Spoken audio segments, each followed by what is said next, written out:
Stories are the most powerful thing on earth. They are literally life and death. Wars are waged based on the story of who is the hero and who is the villain.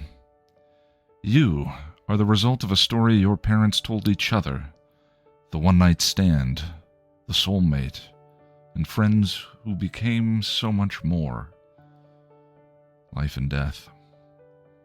So wouldn't you like to understand them better, these stories? How Story Works, an elegant guide to the craft of storytelling by Lani Diane Rich, demystifies stories and helps you understand why you love what you love, why you hate what you hate, and why prologues are almost always a bad idea. How Story Works by Lani Diane Rich. Available on Amazon in ebook, audiobook, and paperback form. Get your copy today. Hey everybody, this is Lani. Before we get into our discussion of Doublemeat Palace, I just kind of wanted to sit down and have a little bit of a chat with you guys. Because I'm struggling with something. We are getting into some really difficult conversational space here with Doublemeat Palace. We have a female presenting demon. Older, who has what is essentially a penis grown out of her head. Now, prior to this watch, I had always seen it as kind of like an eel. I used to call her Lamprey Lady. But then it was pointed out to me sometime recently that no, actually it's a penis. And I think there's really strong textual evidence for that being the case. And now I can't unsee it. Right. So the thing is that I'm editing this right now. I'm actually stopping in the middle of the edit to talk to you. Because as I'm editing this, I'm feeling so uncomfortable. I'm feeling on such shaky ground because I know that there's so much about gender that's just made up, and there's so much about what is male and what is female and what even that means that is really, really needs to be questioned, you know? But I haven't questioned everything in this area yet. I'm still working on my understanding. And as I listen to this, I find myself uncomfortable about everything I say because I'm not sure what's ignorant and what's not. I'm not sure what could be harmful for people to hear and what's not harmful for people to hear. So I just wanted to put a message up front, which I don't usually do. Usually I let myself say whatever I'm going to say and I take my lumps. If somebody has a problem with it and they care to correct me or get mad at me or whatever, then I take my lumps. You know, I learn from the experience and I go on from there. But I don't know about you, right? The last 8 months, 9 months, is it 9 months? Jesus. Have been really, really hard. It's been hard on everybody. I try to make my work here at Chipperish Media a place that people can go to and feel better and just love on the stories that they love and all of that. And I get very upset when I think that anything that I might say might be something that could make somebody feel worse, right? At the same time, I don't want to not talk about things. I don't want to pretend that this is not a feminine presenting older woman with a big penis with teeth growing out of her head. I mean, oh my God, just from a standpoint of discussion, there is so much to unpack there, right? And I want to unpack it. And so I did. And Noelle is always kind and lovely and wonderful, but also it is not their job to correct me any more than it is your job to correct me. But because I feel so insecure about the things that I believe. I mean, good God, I'm a woman. There's things the culture has made me believe about me and my own experience that is bullshit. And I still think it's true. I still believe it in some poisonous part of my soul. And I'm working on that. But things that I don't have personal experience with, God, there's so much. So this is not really necessarily a pre-apology in case I say anything wrong that I won't be held accountable for. It hold me fucking accountable. Absolutely. What it is just an expression of love and respect and gratitude for each and every one of you in your beautiful individuality. And I wouldn't ordinarily do it, but we're all so tired. We've all been through so much. And I don't ever, ever want to be a thing that makes you more tired or hurt in a time where everything is exhausting and hurtful. So we're going to go ahead into this episode. I hope that you enjoy it. I hope that you accept my love.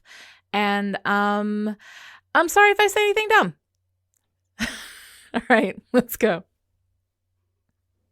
Welcome to Still Pretty, a Buffy the Vampire Slayer podcast from Chipperish Media. I'm film scholar with the large upper arms, Noelle LaCroix. And I'm story expert who half the time has no idea if she's even maiming the right guy, Lani Diane Rich. And we are here today to talk about Doublemeat Palace, the 12th episode of season 6. Doublemeat Palace aired on January 29th, 2002 and was written by Jane Espenson and directed by Nick Mark. Still Pretty is a fully spoiled, full-spectrum Buffy podcast, so if you haven't seen all of the show, go take care of that and we'll work another 8 hours. Right after these 8 hours. The workers are the tools that shape America. So let's go on patrol.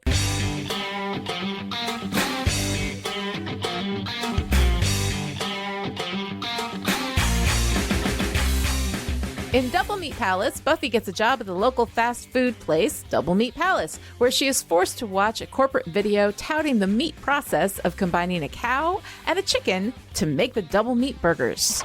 Like how the cow and the chicken come together even though they've never met. It's like Sleepless in Seattle if Meg and Tom were like minced. Buffy goes to work and begins to notice that everyone there is dead inside, and a lot of workers just disappear and never come back.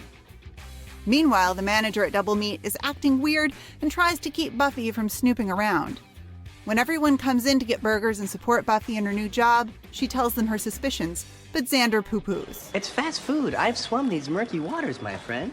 There's the assorted creepiness, there's staring, there's the enthusiastic not showing up at all. I think you're seeing demons where there's just life. Later that night, Spike shows up and tells Buffy that the job is beneath her. If she needs money, he can get her money. She says she has to go help Gary with the fries. You're gonna get out of here. This place will do stuff to you. Later that night, Gary gets killed in the alley behind the Doublemeat Palace. When he doesn't show up the next day, Manny the manager doesn't seem too worried about it. Buffy tries to get what the secret meat process is from her coworkers, but no one will be specific about what the meat process actually is.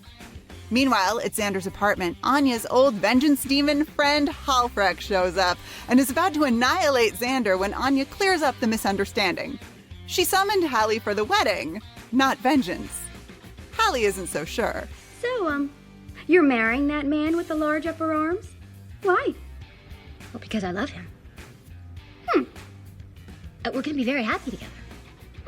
Back at the Doublemeat Palace, Buffy has dead-eyed wall sex with Spike out by the dumpsters. So that's not as good as the last wall sex we saw them have. At home, Willow's just hanging out, minding her own business when Amy shows up wanting her rat cage for nostalgic purposes, I guess. While there, she questions Willow's choice to stop doing magic, then doses Willow up with magic without Willow's consent. Amy, it's a gift. At work, Buffy finds a human finger in the meat grinder and decides that the special meat process at Doublemeat is that they grind up people and serve them up as burgers. It's a bit of a leap, but the episode is running out of time to make it Soylent Green reference, so... The meat layer, it's definitely people! It's people! It's people! Probably not the chickeny part, but who knows? Who knows? Buffy gets fired, but before leaving, she grabs a burger and brings it back to the magic box for evaluation. Willow shows up, a little twitchy from all the magic that's been sparking off her, turning pencils wobbly and destroying a lamp, and is ready to evaluate the burger to see if it's people, but Xander accidentally ate the whole thing. Willow goes to work with the remnants of the meat on the wrapper and her chemistry set. Meanwhile, at Xander's apartment... Who told you that it isn't easy to love you? Well, I'll do something or say something, and he has to say stuff like, observe, here's how a real human would behave. Oh, so he corrects you? Well, no, it's just, now I'm all confused. What, do you think there's something wrong with the way he treats me? Do you? While Willow discovers that the meat is actually vegetables at the magic box, Buffy goes to investigate at Doublemeat Palace. She finds Manny's severed foot, and then gets attacked by an older lady customer whose head turns into a giant penis with teeth. She, she spurts some kind of paralytic on Buffy and bites her, saying how juicy and sweet all the Doublemeat employees taste. Ugh. So gross. Willow busts in, saves the day, and castrates the penis-headed demon lady. The next day, Buffy goes back to Doublemeat Palace to turn in her stuff, but mentions the vegetables to the new manager, who hires her back if she'll keep her mouth shut about the fact that double meat burgers are not actually meat. At home, Amy shows up and Willow confronts her about what she did. If you really are my friend, you better stay away from me. And if you really aren't, you better stay away from me. All right, Noelle. So here we are at Doublemeat Palace, and I'm gonna, share a little bit with you. I have always hated this episode. I have always ranked it at the very bottom of my Buffy ranked list. This imaginary list I have where I've ranked them. I don't like ranking the episodes, so I don't do that. But I've never liked it. And the more I watch it, the more I like it. But I never like it very much, which is how it turns out. I appreciate some of the things that they do on every watch. I usually find something new and interesting to talk about. But yeah, it's not a favorite of mine. And so I'm kind of curious how you feel about it. Well,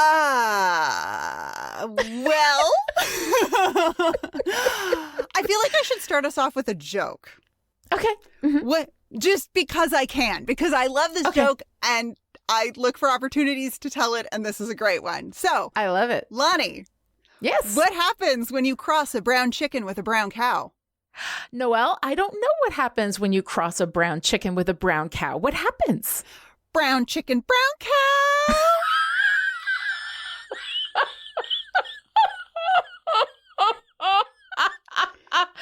All right, I've never heard that joke before, but it is so on brand for you that makes it even funnier. It is. It is extremely on brand for me, yes. And it is extremely on brand for the Sleepless in Seattle meat process. Yes. And I don't know. I just, I had to do that because, in part, because this is an episode I used to like a lot. And I say it's a meat process about all kinds of things all the time. It's one of my favorite non sequiturs. Uh-huh. And then I watched it this time and I saw a bunch of things that I had never seen before. Wow. And it just bummed me out so hard. I mean, we have an actual reversal. We have a reversal. Here. Yeah. Well, I mean, one of my notes literally said, this episode is such a bummer. This is some classist bullshit. Oh, yeah. No, there's all of that stuff in there. So let's go ahead and get started talking about Doublemeat Palace. Now, one of the first things we open this with is like Anya's discussion of supervillains, right? They're talking about the trio. Right. From last week's episode and Gone, we have identified our trio. It's Warren, Jonathan, and Tucker's brother, exactly. Right? So we've got all that, right? Yep. And then we have Anya's whole thesis on the functioning of a capitalist society, which of course, while it ignores any value that is not strictly financial, which is what capitalism does, crushing human value in its process. But it's interesting how she relates that to supervillainy and the pursuit of unearned power. And the thing that I find really interesting is that the very phrase, the pursuit of unearned power, indicates the earning in the pursuit. But the thing is, the pursuit is all about the shortcuts to power, which is what they're doing. They're stealing the diamond and they're making the thing. But it's interesting because there are skill sets involved for all of them. Like Warren does have this scientific knowledge, this ability to build, invisibility rays and sex bots that look exactly like Buffy or whatever. He does have skill sets that bring him that power. Jonathan knows how to summon things and do magical effects. Andrew knows how to summon demons, all that kind of stuff. So they do have skill sets, but it is this sense of unearned power. They want more power than they are due based on the skill sets that they have. So they try to find this sort of shortcut to it. Mm-hmm. In this very episode where Willow is contemplating the consequence of using her power inappropriately. The thing about these guys, the supervillains, is that they live in a world without consequence. They don't experience consequence. Consequence falls upon other people. The only time they care is when consequence hits them. And that doesn't happen until much later in the process. So they're causing all of these problems without really looking and seeing how that's going to land on them in the future. And these guys are all about these shortcuts to power. And so I love Anya making this whole argument in the beginning about supervillains and unearned power. I thought that was pretty cool. Yeah, I mean, the capitalist angle, maybe not so much, but I love Anya's take on things just in general. Like, I love her perspective on the about world. Things. Yeah, and the way she lays it out in the, hard work is important sense. I'm like, well, yeah, like, hell yeah, go on.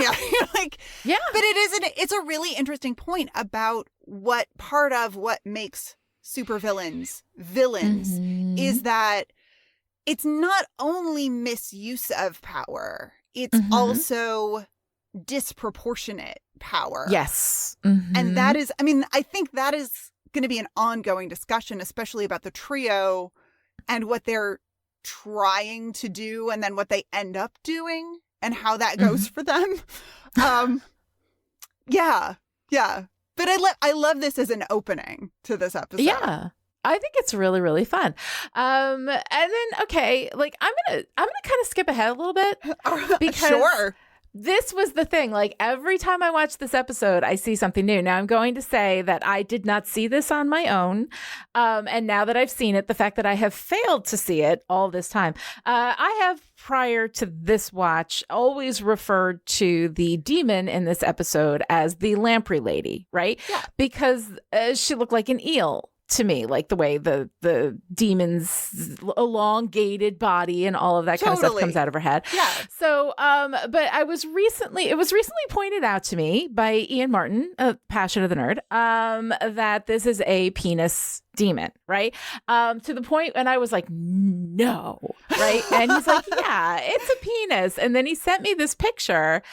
And he was like, okay, first of all, there's veins all up and down this very long shaft. And I'm like, oh, yeah. And you see the head at the top. I'm like, oh, yeah. And he's like, and then she spurts out this white stuff at Buffy that I said, oh, yeah, looks like ejaculate. Right. Okay. So that's three things on which I absolutely have no argument. And now it is one of these things that now that I have seen it, I cannot unsee it. It is a big penis. Yeah. Oh, right? My God. And I mean, that's such a bummer, right? Because I mean, for a number of reasons, that's such a bummer. So like one of them is that just there are plenty of women with penises and they're great. Yes. And like I hear where this reading is going, and I also just like want to make sure that we're not falling into some bioessentialism bullshit that ends up further demonizing trans women, like literally in this case. Yeah, but I don't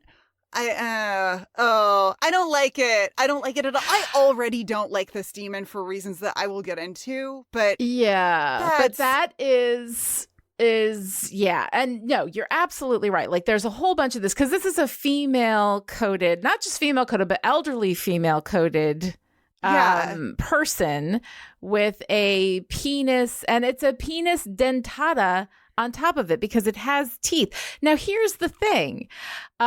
This is kind of what I found interesting and infuriating about this, this penis read. And the thing is that, like, I think that there is textual evidence for this is a penis coming out of this demon person's head, and what that says about women with penises and all of that kind of stuff, I think elderly women specifically. And elderly women, and there's a whole bunch of like the unpacking involved in this. I have only just begun to do, so I am in no way like actually ready to have this discussion. I'm ready to start this discussion and to ask questions about this discussion. But there are, like, when I I did a little research on this, there are multiple folk tales from around the world, from different cultures all over the place, and they've all come up with the same idea, the vagina dentata, which is Latin for the toothed vagina, right? Totally. In which there are teeth in a woman's vagina that will bite off a man's penis, emasculating him either literally or metaphorically because he wants her, right? And this is deep, deep, deep into the roots of misogyny, that men had power and they wanted to maintain that power, but because they wanted women, that gave women a little tiny bit of power and they couldn't handle it. So they made this scary vagina dentata, myth up that traveled the world. The vagina dentata has been a thing. All right. So when you do a search on the vagina dentata, right, you get a whole like pages and pages and pages about the various cultures and which this myth is seen, how it's been presented, how these stories have been told, what the overall cultural significance has been. You do a search on penis dentata, by the way, and you get this from the Oxford Dictionary. Quote, a fantasy of a toothed penis encountered in some women with neurotic sexual fears. All right, so I gotta drop a hammer on this bullshit. Like hashtag relatable, but okay, go on. Exactly. All right, so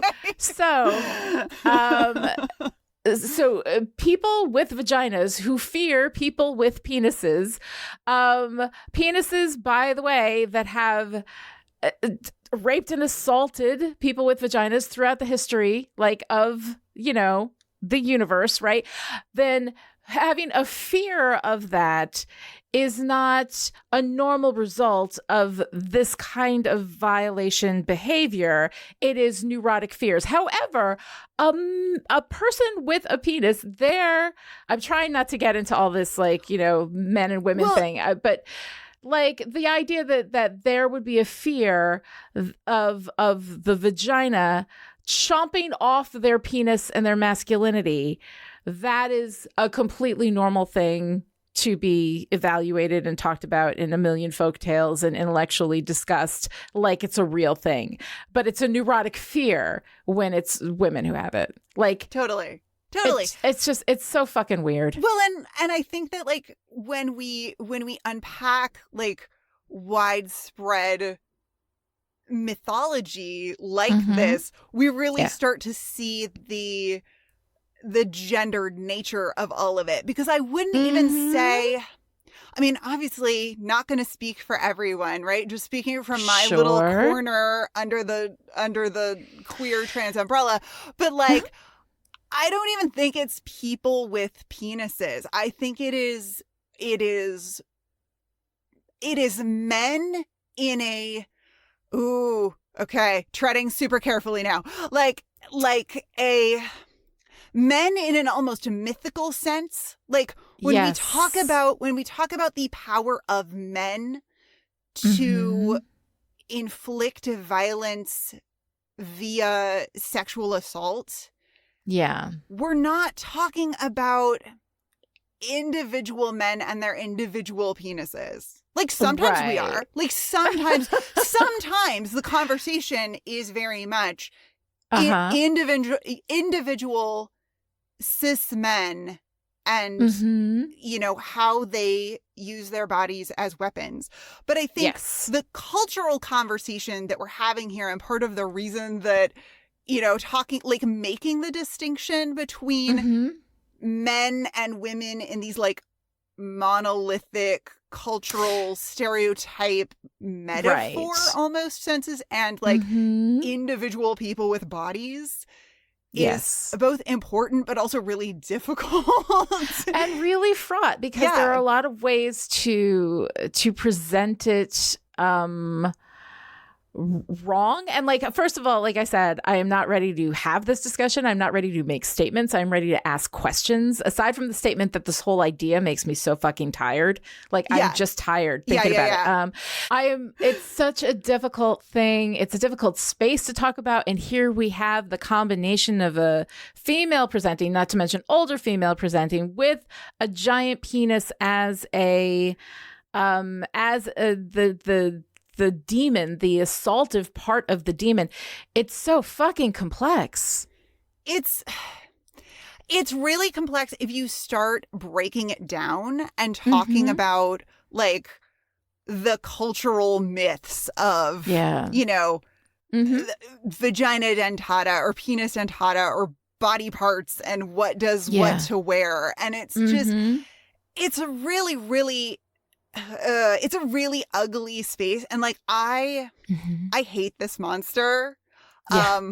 I now hate this monster more because, like, I hate it more because looking at it as a penis monster, which now I like, based on what you have brought from the text, I kind of have to look at it as a penis monster. I can't not see it anymore.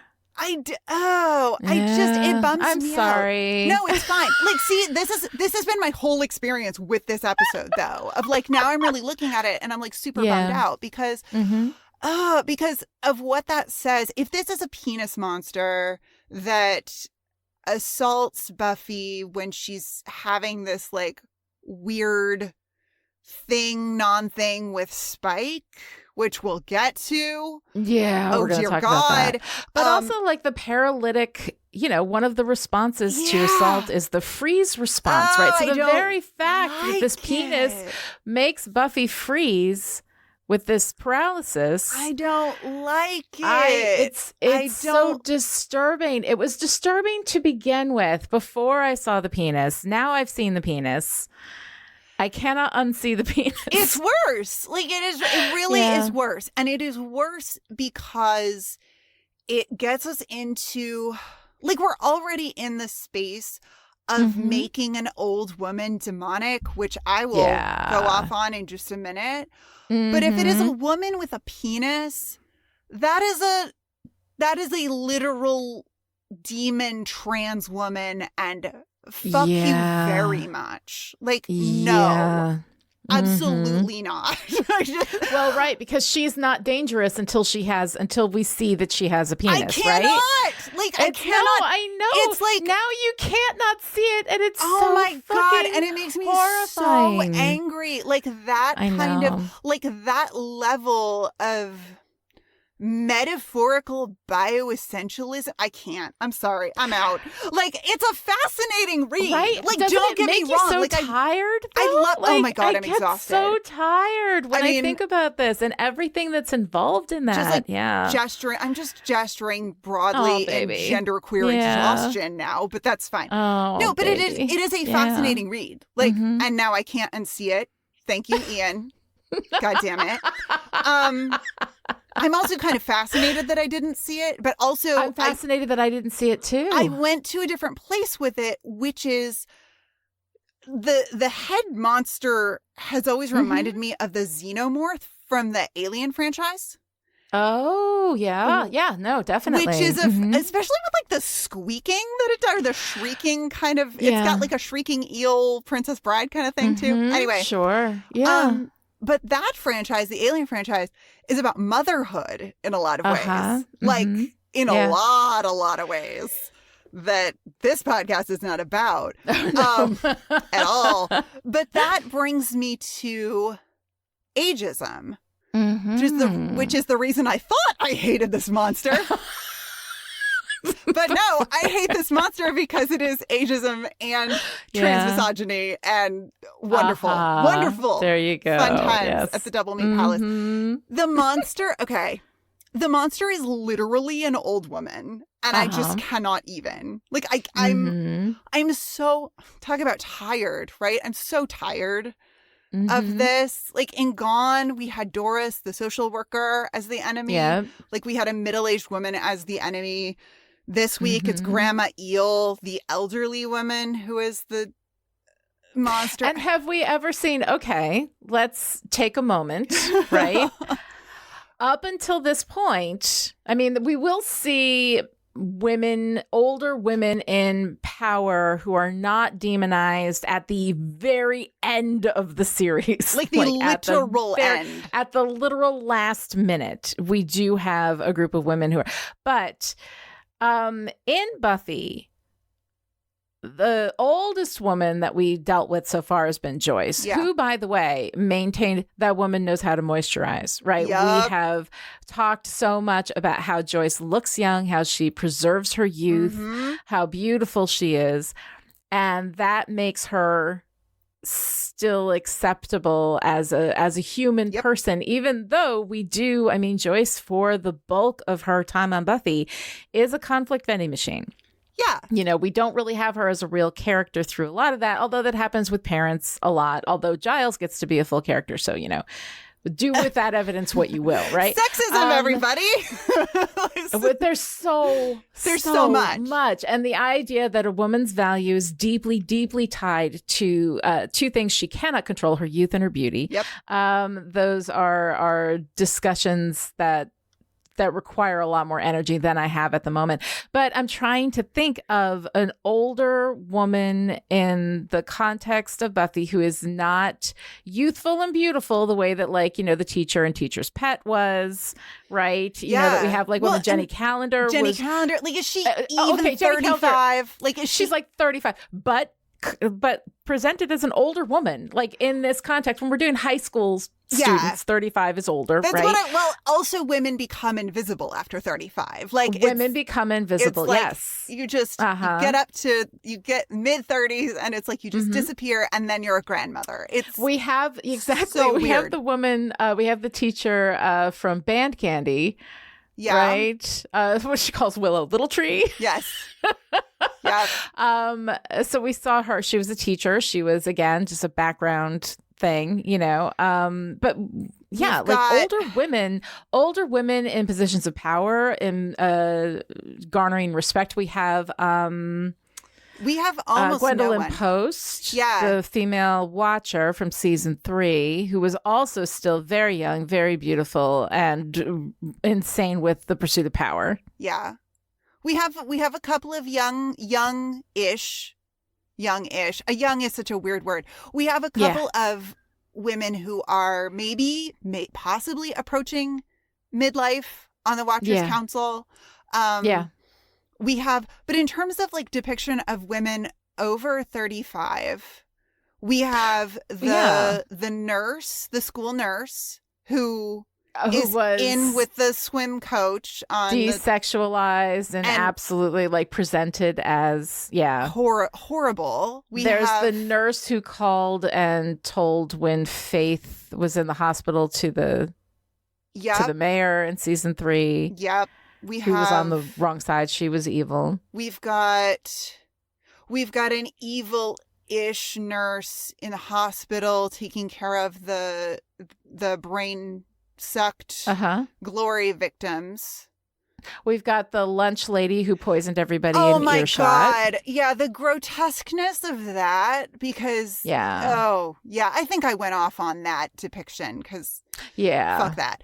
Yeah, but anyway, okay, so I think that like as we have romped through the history of Buffy, we have uncovered that this is a thing. I think textually you make an argument that women who have lost their youthful beauty, to which Joyce holds on with a death grip, right? We may have nothing else consistent about Joyce. Oh my God, Lani, literally, because she dies before she gets killed. Yep. It's so fucked up. It's like, it's like we know the Slayer's short life expectancy is tragic, right? That is Buffy is our central character. Part of the tragedy of her story is that she is expected to die very young. But it's almost like with this grotesque picture that we get of women over the age of 35, it's like we're going out of our way to portray a woman's life beyond young adulthood as undesirable at best and monstrous at worst. Like, right. Buffy's lucky she's going to die young, because what does she have to look forward to become this? Yeah. Exactly. Like, you age into an undesirable, harpy and that monster. Is not just a Buffy thing. No, that is a cultural thing. This is, That's a... This is how we see women culturally. Yes. Especially women who are over 40. Yeah. Yeah. I keep saying over 35 because I feel like that is there's an age cutoff there, but kind of certainly over 40. Yeah, and I mean, let's not forget that Joyce was finally getting some in her 40s, and that's when she gets killed. She had a good date, yes, who was not apparently a robot. Dude who, apparently not a robot, sent her flowers. Yeah. You know. Yeah. Oh, fuck. It. Yeah. No. It doesn't. This episode make you tired? It does. I'm so tired. Well, all right. I'm so annoyed because I was like, this is a silly Espensonian romp. It's got some funny lines in it, which it does. Like, it totally does. But I'm watching it through this time, and I'm like, oh shit, this is about classism. Like, it's ageist, but it's really about class. I was glad you picked up on that because I thought I was being oversensitive. I was like, am I being oversensitive to this? I mean, maybe we're both being oversensitive, but like I don't think stuck so. out at me. Yeah. So hard this time. And it's staggering, and I'm ashamed that I didn't see it before. Yeah. Mm-hmm. But so the setup for this the whole reason for the double meat experience is that Buffy needs money.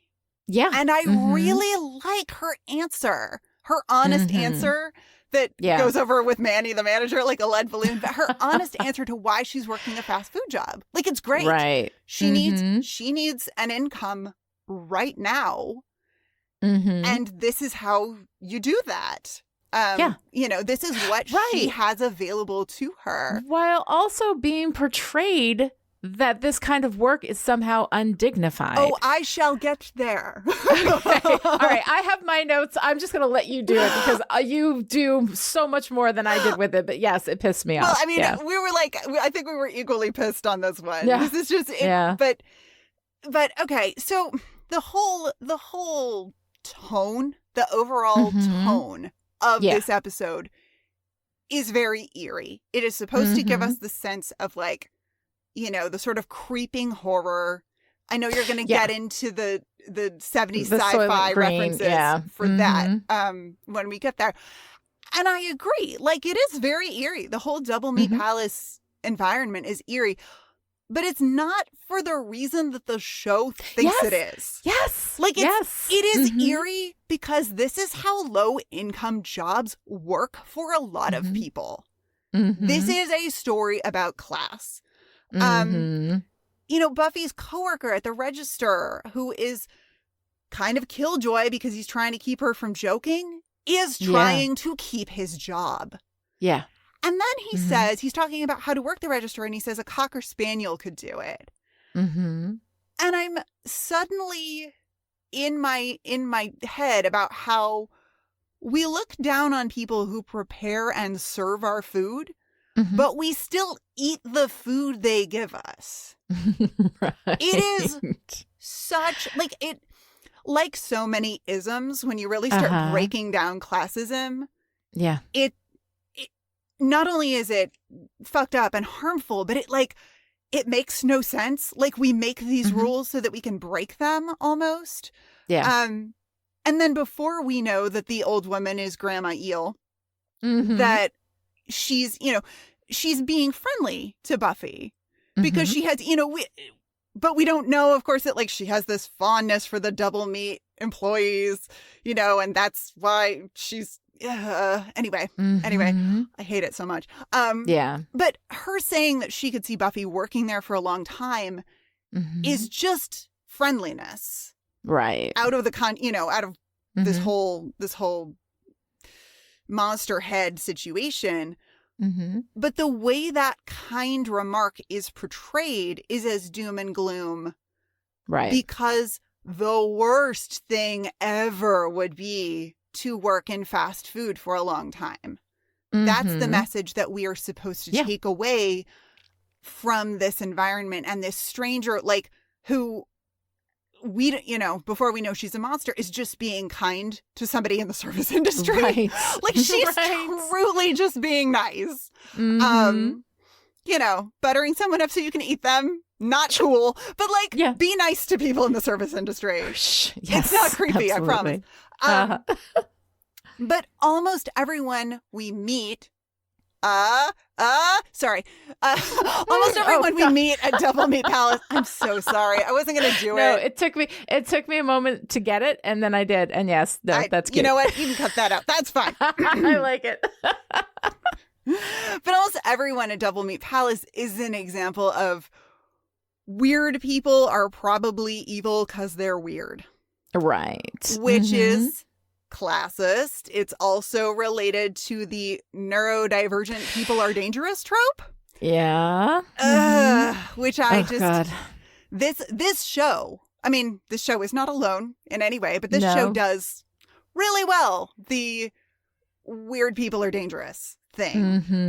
Yeah. You know, one of Xander's most astute observations is that Buffy may be seeing demons where there's just real life. I will circle back to that comment in a minute. Yes. And she responds, I didn't say demons. It's just a vibe.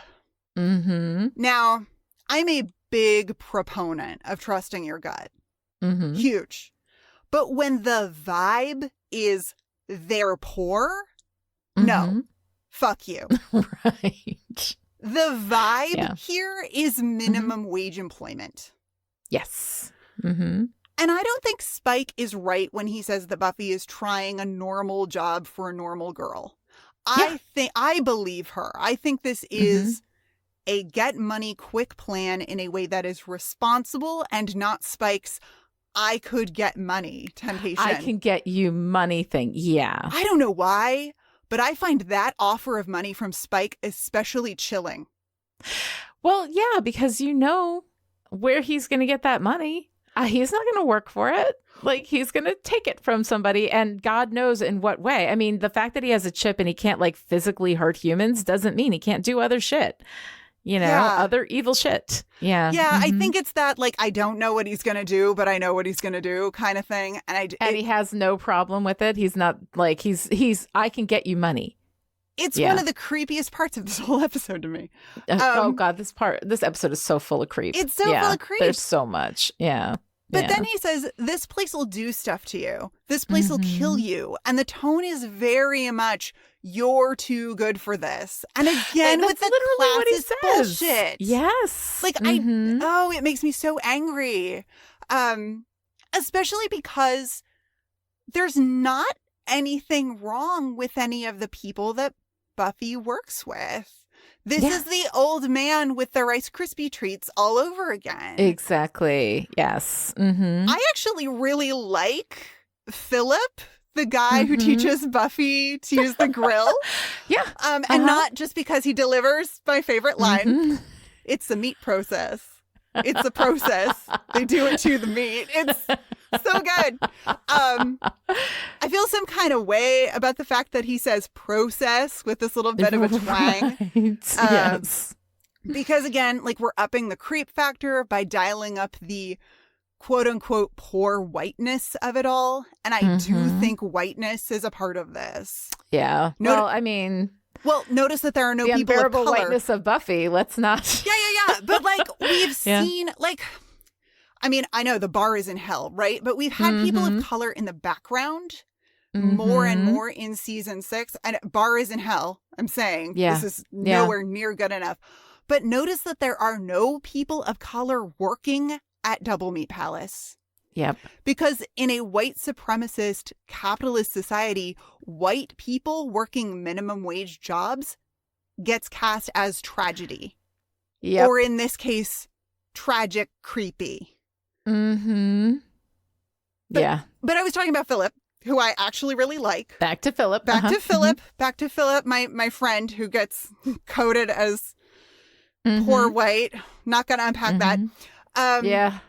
Philip is a great example of the weird dude is creepy dude trope that I hate so much. Yeah.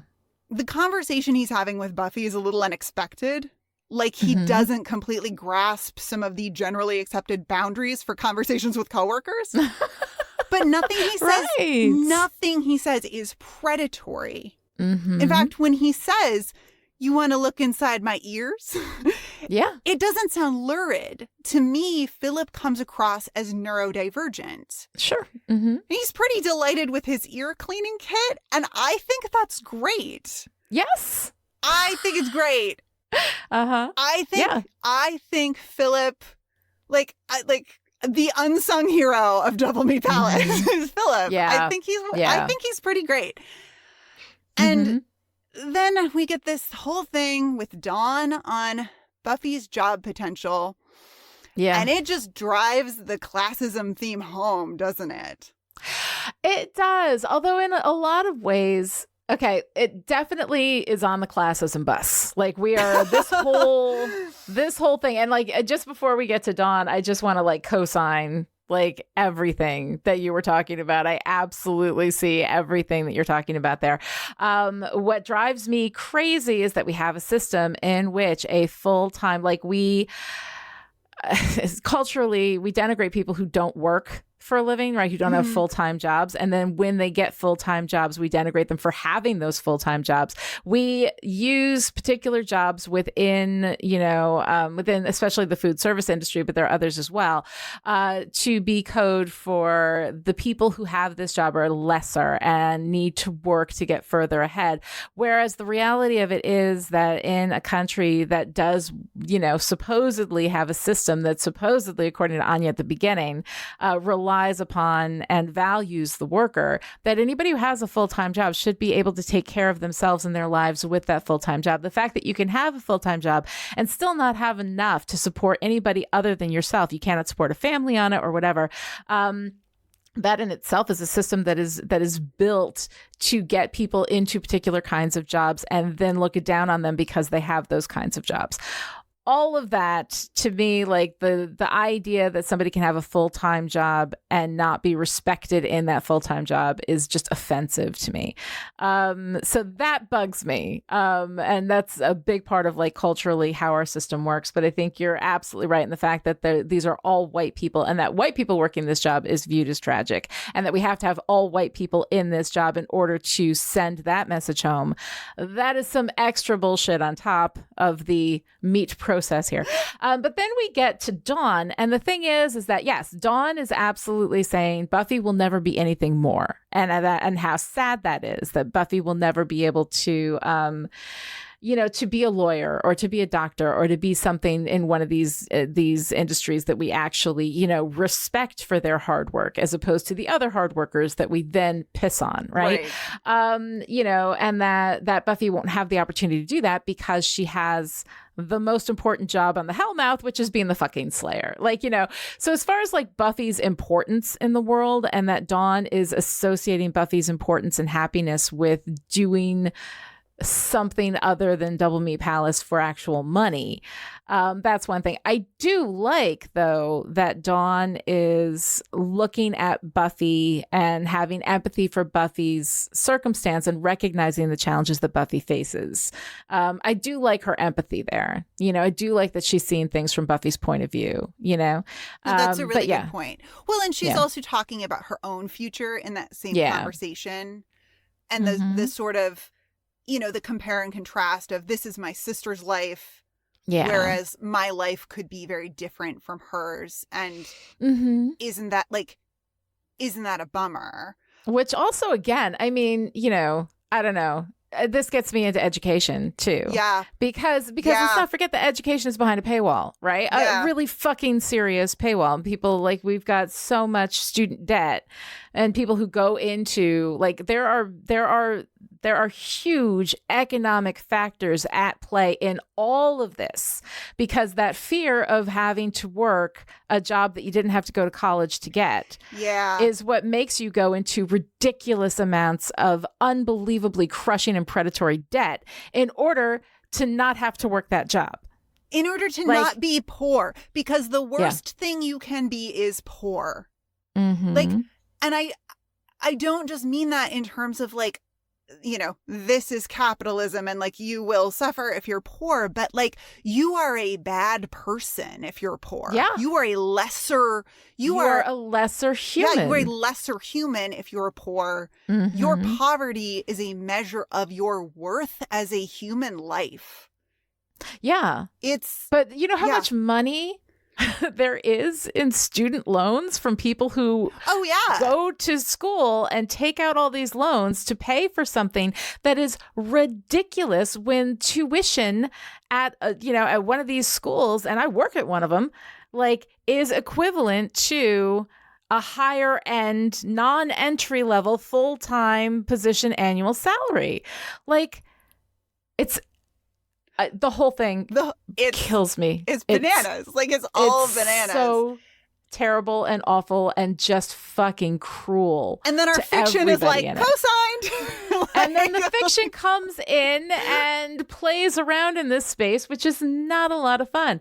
But I do like Dawn's empathy. So I do like Dawn. I like that as a character moment for her. But yeah, absolutely. And the thing is that here she is. She's co-signing exactly what the world she's been brought up in. This is what she's been taught. So, but yeah, it's pretty terrible. So, Doublemeat Palace, this is the funny thing is that this terrible episode generates so much fucking discussion. It's going to be a 2-hour episode of Still Pretty talking about this because this is how we do it on Still Pretty. Because there's so every time. This is a suitcase that is fucking packed to the brim with not a lot of fun stuff, and we're pulling it out piece by piece. The next piece I'm pulling out of this unbelievably overpacked suitcase is Doublemeat Palace itself as a reference to the 1973 movie Soylent Green, right? Yeah. So the movie Soylent Green takes place in the year 2022. So if you thought 2020 was a wild ride, hold on to your fucking hats, people. In this movie, we're in a post-apocalyptic future in which overpopulation and climate change combine to create a food shortage, and Charleston Heston is investigating Soylent Industries, which controls the food supply by making these wafers, right? One of the wafers, Soylent Green, is made of humans. And he discovers this in his investigations. And during the movie, we have this whole scene where he's making this discovery and he's in the plant and he says, Soylent Green is people. And he's being treated as insane. People are dragging him out exactly the way that we have this referential scene in Buffy. Mm-hmm. And what we discover at the end of this episode is that Doublemeat Palace is actually not the bad guy here. They're just using vegetables to parade as meat, which is basically the Impossible Burger, which everybody was making a big fucking deal about last year. Right. But we are treating Doublemeat Palace with its creepy dead-eyed staff and the fact that people just disappear and never come back as some kind of evil place, when in fact the people there are all victims, just basically snacks for the penis dentata demon.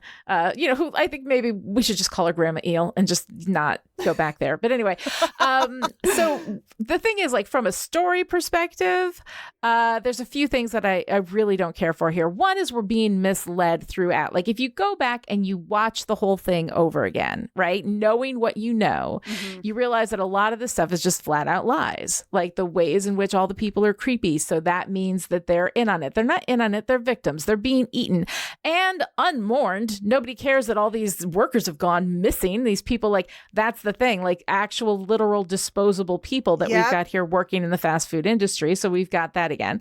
But also, the thing I don't like about it is that the reference itself is overwhelming the actual text of this as a Buffy the Vampire Slayer episode.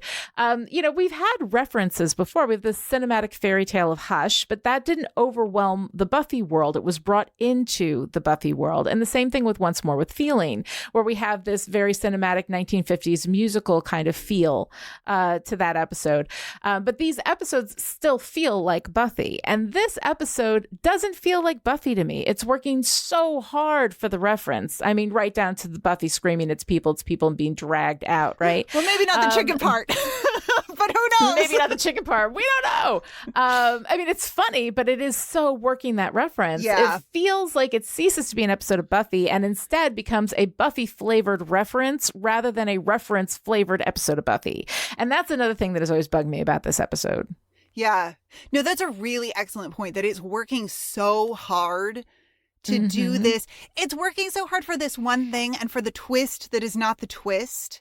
That it doesn't hold up, and when you go back and watch it again, it's just a bummer. It's just all misleading and unpleasant and not in the way that it intends to be. It is. Oh God, yeah. This episode. Ugh.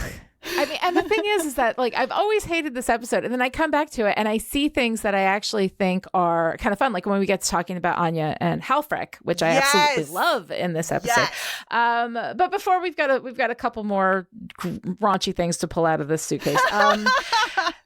So one of the things that I've come back to in season 6 that I have not enjoyed about season 6 is this like Buffy in real life, right? You know, I have never enjoyed these forays into Buffy as a real world girl with a job and mortgage and bills, because it shines such a harsh light on the unbelievably patriarchal cracks in the world building of this show, right? And the fact that Buffy didn't get paid as a slayer pissed me off when she was in high school, but she had her needs taken care of by a single working mother, you know, whose kid was out every night risking her life, right? There could have been somebody taking care of them then, but Buffy had her needs taken care of, and we weren't really looking at it. You know, it didn't get my attention too much because Buffy's needs were met, you know. But the full copper repipe of season 6, you know, smashes directly against these cracks in the world building, revealing like deep patriarchal bullshit, which does not get challenged. It goes unchallenged. We choose to uphold the world building by making Buffy take on, you know, all the responsibility for this stuff that should not be her responsibility alone. So the overall classism inherent in the way that fast food works is another discussion. We've already had that, so I'm going to set that aside because that's part of it that bothers me about this too. But what annoys me about these storylines are not that Buffy has to have a day job, but that she has to have a day job when there's a full fucking Watchers Council employing potential watchers for potential slayers. Remember Kendra? Yeah. Right? Yeah. She had a watcher before she was called, right? Yes. But not ensuring that the slayers themselves have any sort of financial security, and also, you know, killing them at the age of 18, because that's when they might start being like, what the fuck, right? You know?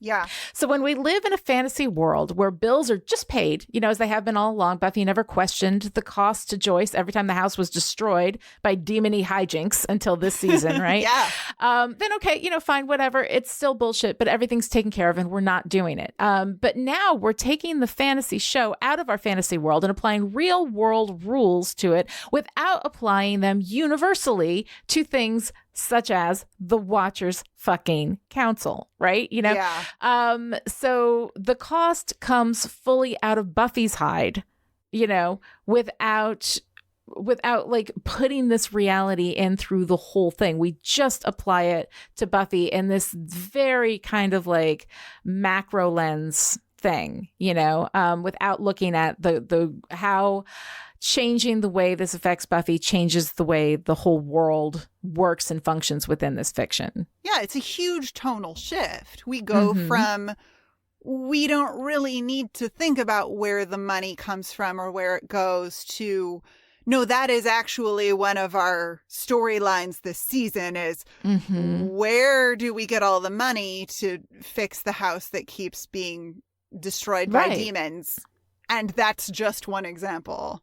Yeah, it's a huge shift. Like, it's a huge 180. Yeah. And it is not, maybe not that successful. It doesn't, you're taking, Buffy worked on a fantasy space before. And then we take away that fantasy space, but only for the circle immediately around Buffy. And the rest of the world still works the same way it did before. Yeah.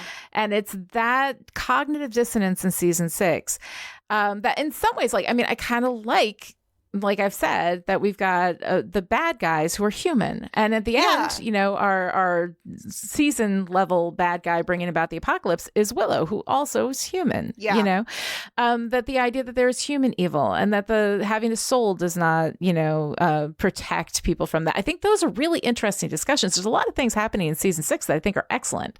I really do like a lot of stuff. This is the thing that drives me crazy. You know, is we're shifting the rules only around very specific places and the rest of it remains the same. Yeah. And I just don't really care for it that much. Yeah. That's a fair assessment. And I'm right there with you. And I also think it distracts from the thing that I love so much about season 6, which is all of the growing and changing relationship dynamics. I will keep saying it until we get to season 7, and then I'll think of something else to say. But season 6 is the relationship season.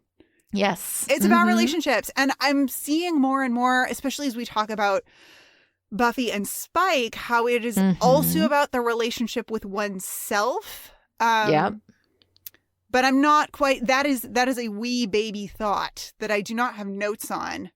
But I brought up Buffy and Spike. Yes. Shall we go to Buffy and Spike? We should go to Buffy and Spike. There isn't a lot of Buffy and Spike in here, just enough to like support this classism and give us some creepy "I can get you money," stuff. That Buffy then, resists. But then we see this moment where, and this is, I think, to me, one of the most disturbing moments in the episode is this dead-eyed sex up against the wall by the dumpsters. It's always bothered me a lot, partially because Buffy is ashamed of sleeping with Spike. So sleeping with Spike should be a good fucking ride. Like the fact that she's dead-eyed and not even enjoying having sex with him in this moment because the life has been drained out of her by this job, which of course, again, goes back to discussions we've had before. Of course, like in her whole thing with Spike, where Spike is the one that like, you're better than this, blah, blah, blah, blah, all of that classism bullshit. We've had that discussion. But yeah, the Spike and Buffy stuff, I really hate in this episode. And I don't know, like, what's your feel about it? I mean, with the teamwork poster on the wall to the right of them, no less. I mean, come on. Oh my God. It's I find that moment distressing. Yeah. I find it distressing for the reason that you just pointed out, that she's not enjoying herself. This is not enthusiastic consent. It may be technical consent, but it doesn't feel like enthusiastic. She's like, okay. Yeah. She's a little bit turned away from him. It almost feels like get it over with quick. Yeah. Kind of like there's something, and the way it's shot, I mean, it's supposed to be uncomfortable. Like this is not supposed to be like a little, romantic, sexy, erotic break from work. Like this is supposed to add to the dread and doom and gloom of this whole episode. And I mean, it really does.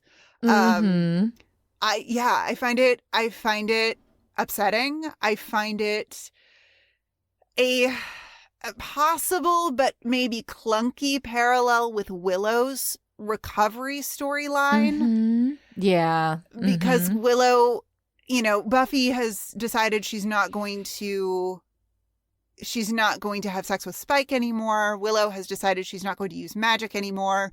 And then they both end up sort of doing the thing they said they weren't going to do, but not really. I don't know. I don't like it. I don't like it. No, it's all disturbing, and there's not that much in there with Spike. So I'm happy to let that go and maybe take us to a happier place, or at least a more hopeful place with Anya and the visit from her vengeance demon friend Hallie, also known as Halfrek. I know, it's so great. Halfrek. My God. Yeah, you guys may have recognized the actress who plays Halfrek, although she is thoroughly veined up throughout this episode. But she's the same actress. She's Callie Rocha, who also played Cecily in Fool for Love. And we're going to see that come around again later on in season 7 when Spike and Halfrek kind of recognize each other for a split second. But that I think that like the only reason, I don't think that Halfrek was intended to be Cecily at this point. I think they were trying to get away with something. And then when they didn't get away with it and all the fans called them on it, they were like, okay, so they pulled it into the world building. Yeah. But I love this so much. I love that finally someone has textually acknowledged that Xander is kind of a dick. And that question, who told you that it isn't easy to love you, is fucking heartbreaking. Staggering. Right? Staggering. Oh my God. Yeah. Everyone should be asked that question. Somebody get you someone who asks you the questions that Halfrek asks Anya, because that is so important. I think that at one point in our lives, we should all be forced to ask that question, because a lot of people have this sense that they are difficult to love. And the thing is that in abusive relationships, and we're going to talk a little bit about abusive relationships later when we talk about the reflection between Spike and Amy in this episode. But in abusive relationships, like, people convince you that you're difficult to love. So whatever little love they give you, you should be fucking grateful for. And the thing is that nobody asks that question. If you don't get asked that question, you don't look at it. Anya is now starting to open her eyes with this. And when this happens, I'm like, how much better would Hell's Bells be if she had been the one to walk out on Xander?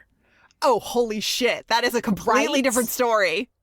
I know. How great would that have been? That is a whole, that would changes everything. Oh, it really does. Yep. Yeah. So how did you like Anya and Halfrek? Oh my God. I had completely forgotten about, I mean, I remembered Halfrek. I had forgotten about her entrance. Oh my Holy God, yeah. fucking shit. I squealed with delight. Yes. She shows up and Xander is just cowed. And then Anya walks into the room like, do wedding planning. I think maybe we'll do a potluck. And he's like, excuse me. I love it so much. So good. It's so good. And like, hell yes. Like, where is the friend who asks you those questions? Yeah. Like when she says... The friend or the therapist. There you you need go. somebody to ask you that question. Yeah. Yes. Mm-hmm. But when she says, you're marrying that man with the large upper arm? And Anya says yes. And she just says, why? I'm just like, okay. my Pulling no God. punches. Like, no punches. But also, like, abusive relationship or not, that's a great question. Like, it is a good question, and everybody should be asked that before they get married too. Well, and if you are in a relationship that you would like to stay in, ask yourself why. Why? And you know, if you have a partner for whom you feel like love and affection and connection, tell them why. Like articulate that to yourself and to your friends and to your partner or partners. Like, dude, that is some like next you should level. know the why. Yeah. Like, and that's the thing is that like Halfrek asking Anya that question and Anya being like, you know, thrown off by the she's why. so thrown. Right. Like, all of us who are in relationships need to be able to look at the person we're with and be able to say, this is why. Yeah. Boom. Like, this is why. And that is such an interesting thing that Anya can't really do that. And she's so sold by it. But I also love what Halfrek can pack into a Like, that is so great. It's so good.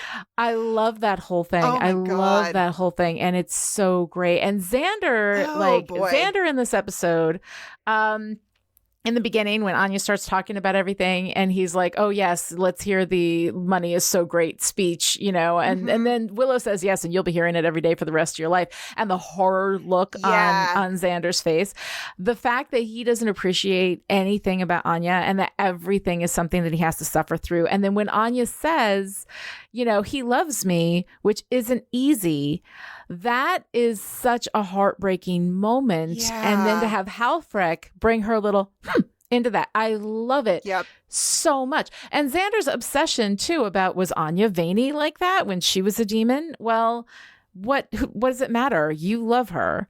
If you love her and she's veiny, then she's veiny. Fucking deal with it, you know?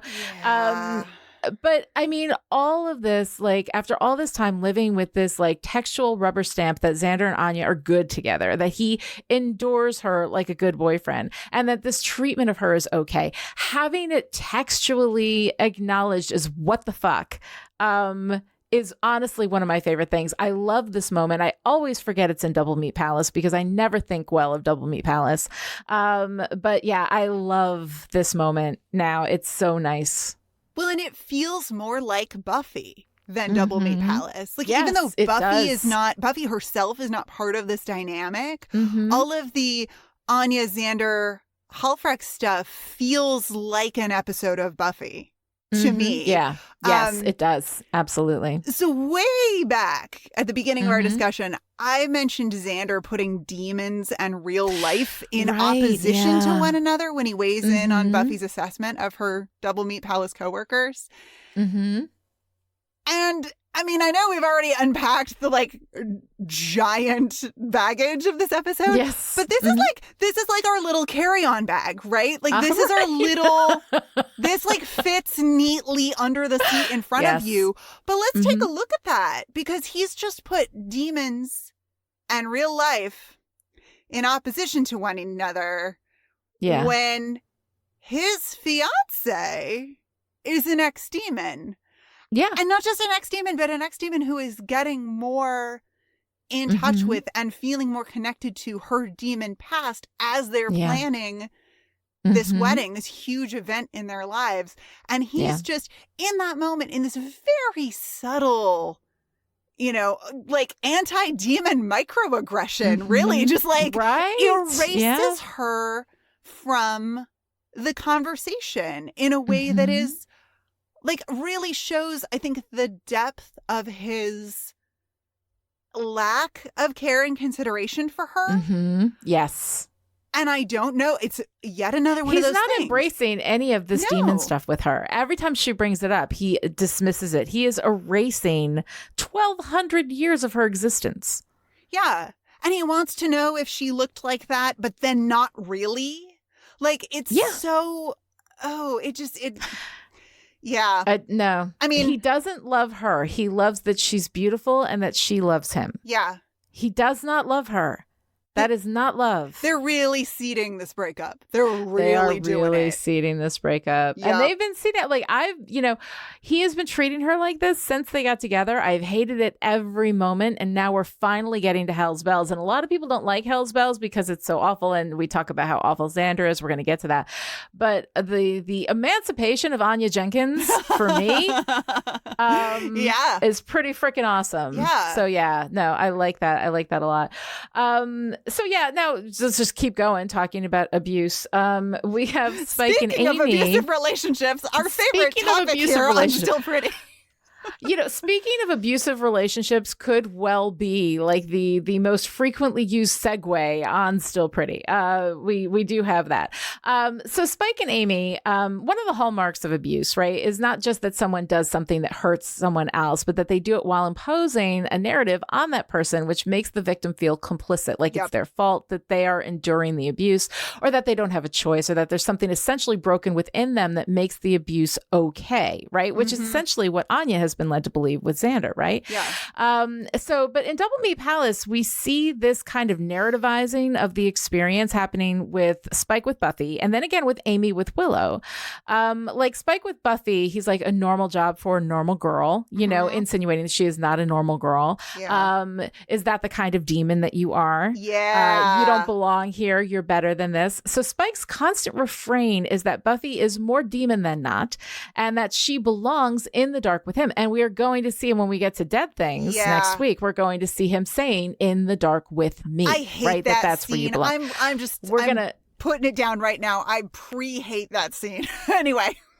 I pre-hate that scene, but it is resonant with that abusive narrative. Oh, for sure. So I kind of like the way it's like, I hate the moment itself. It's like gross, but like this narrativizing of it is something that Spike is doing with Buffy throughout this whole season, And then we have this thing happening with Amy and Willow. Amy coming in. So this is it. This is going to be your life. Hey, Will, it's your birthday, as though she's giving her a gift. And then afterwards, you're telling me you didn't have a genuine blast. You're not denying that you had fun. Yeah. All of that stuff, right? So Amy is trying to get Willow into the darkness with her so she can have a playmate. Spike is doing the same thing with Buffy. And it's actually, I think, a fairly well done reflection of the same kind of relationship dynamic. Of course, at the end, Buffy is still accepting Spike, into her life, and Willow is completely rejecting Amy. Right.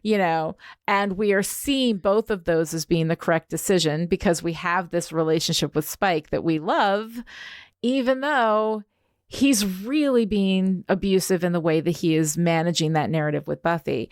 But I thought it was just kind of like a really interesting reflective abuse that we see happening between these people in these two relationships. Oh yeah, and Amy literally projecting her magic into Willow. It's a great parallel. Yeah. I hate it. It's a violation, but it's really super interesting the way they reflect on each other. But then we have, and this is one of the things that I wanted to throw out to you, because I have always seen this as this has never worked for me, this idea of Willow being having almost a relapse or whatever.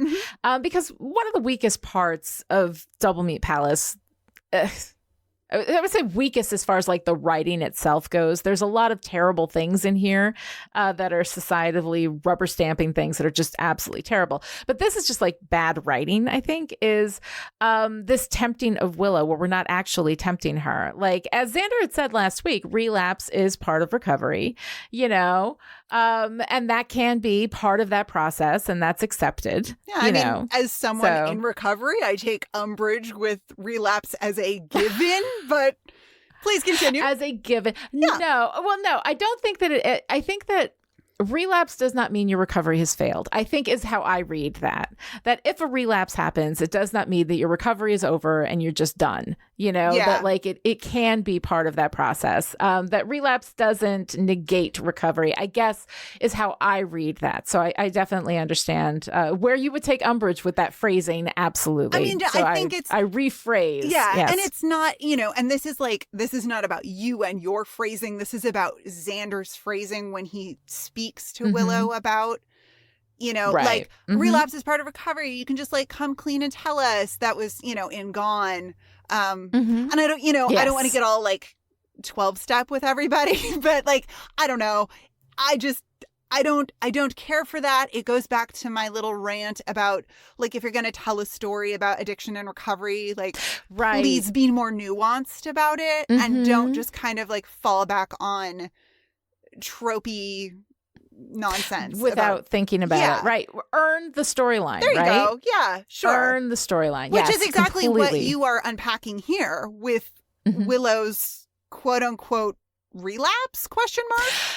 Willow didn't relapse. That's Right. not what this is. We're treating this experience as though she did, but she didn't. Amy gave her magic. She wrote it out without ever deliberately using the magic she was given. It sparked off of her, but she did not will the pencil to become rubbery and bend.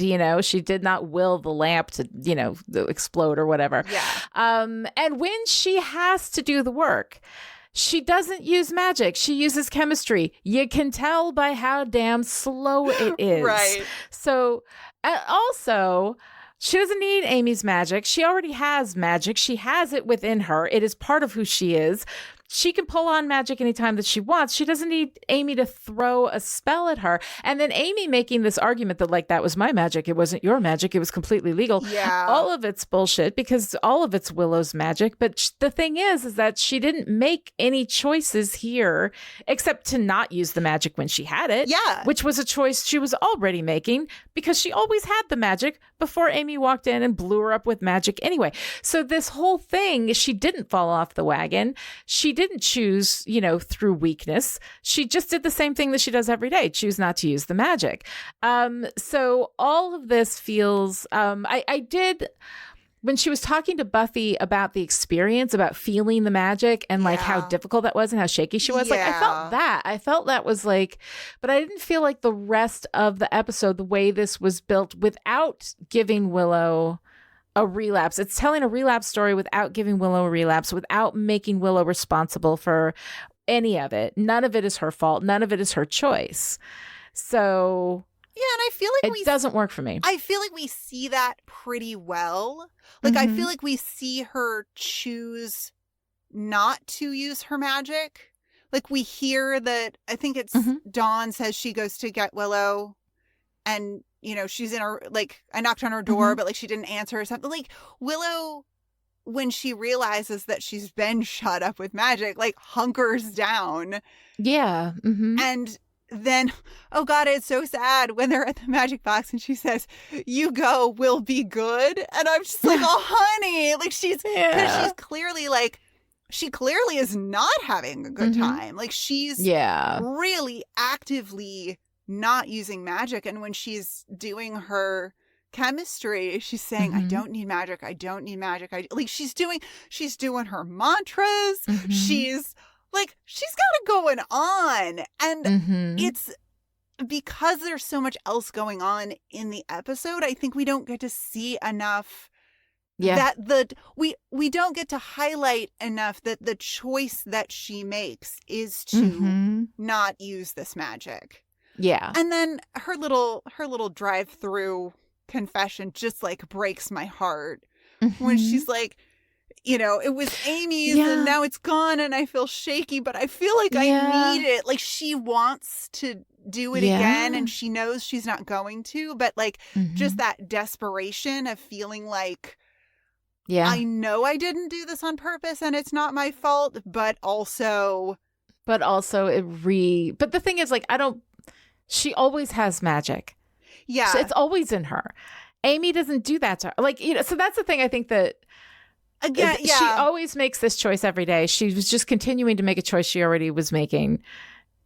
I didn't care for it being like an Amy thing. Yeah. You know? Yeah. She has to, in order for a character, choice is the most important thing that you can do with your characters.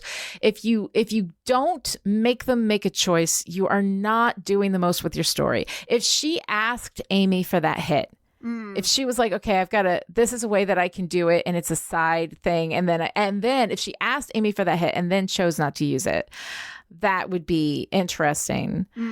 But she didn't. Yeah. So like, I find that the part where she's talking into the intercom for Buffy, I just don't feel like that is earned by the rest of this story. Yeah. Because it does feel a little bit like we still don't quite know what to do with the addiction storyline. Is it addiction or is it not? And how does it, how does it work? How does it feel? What is she actually going through? All of this, you know, what is it that she's struggling with besides everything is slow? Like, right.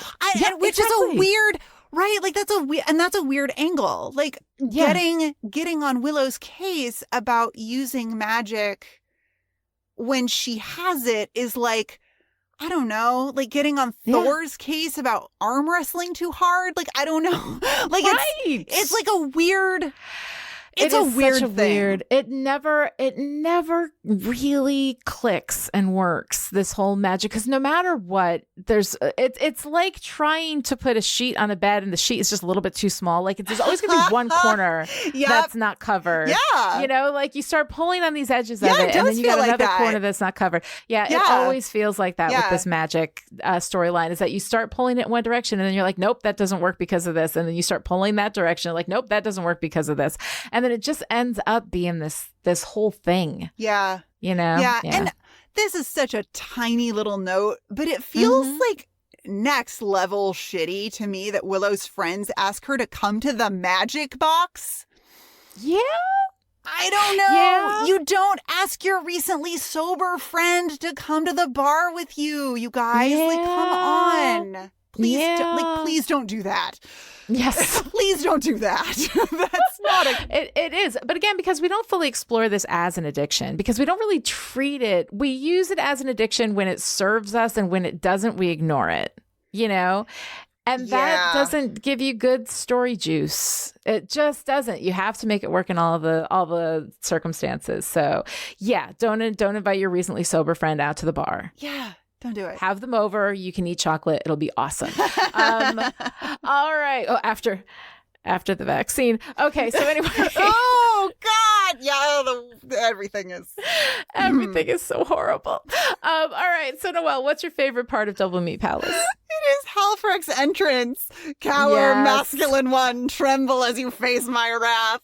Oh my God. And then when she turns to Anya, Hello, Uh-huh. I am here to tear this man apart. How many pieces do you wish? In an episode where fast food is almost a character, how many pieces do you wish feels especially apropos?